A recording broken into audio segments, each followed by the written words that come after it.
Ég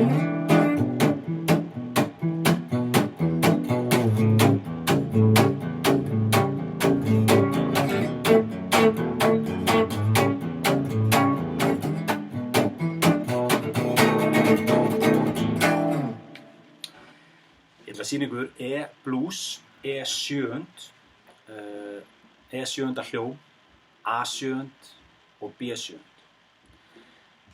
Þegar við erum að byrja að læra hljómana, þá erum við að spila grunnnótu, þriðjund og fimmund í hljómunum okkar. Við erum með E-dúr og þó ég sé að nota 6 strengi, þá er ég bara að nota 3 nótur. Ég er með grunnnótuna sem er E, ég er með B-nótu sem er fimmund, ég er með E aftur, grunnnótu, ég er með þriðjund sem er í þessu tilfelli stór þriðjund, þessi hér, gísnótan. Svo er ég með fimmundin aftur og svo er ég með grunnnótun aftur. Þannig ég er með 3 grunnnótur í E-dúr hljómnum. Ok. Málið er að þegar við erum komin í B7 hljóminn, þá er svolítið gaman að breyta honum í E7 með því að færa löngu töngina, láta hana leiða upp á 7. band á A-strengnum. En það er E-nóta þar, ekki satt?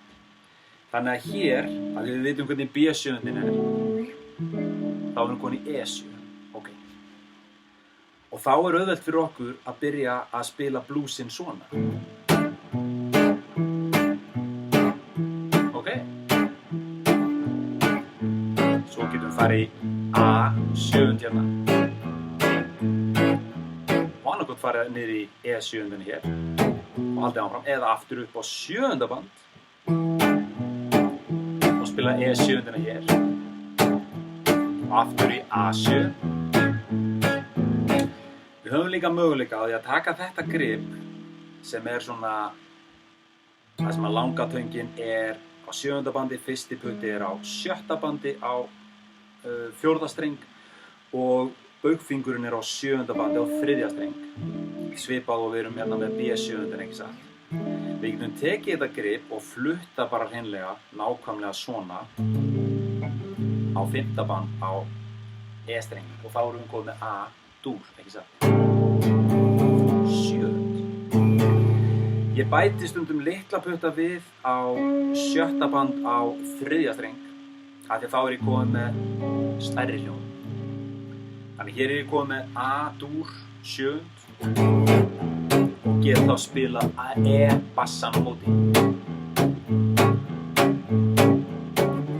Og aftur í E7 með B upp á 7. band á E-streng á móti.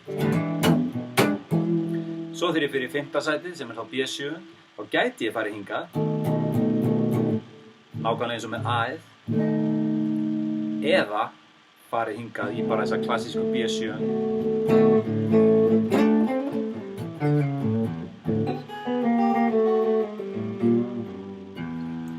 Þannig að nú ætlum ég að spila þetta fyrir ykkur og þið æfið ykkur á þessu heima.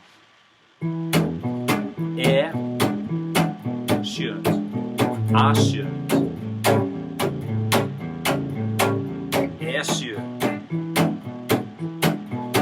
B7,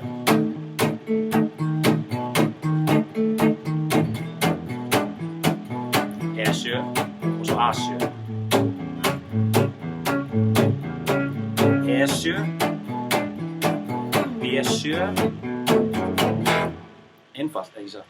12 takta blues sem við getum formað og mótað að eigin vild. Gangi ykkur vel með þetta.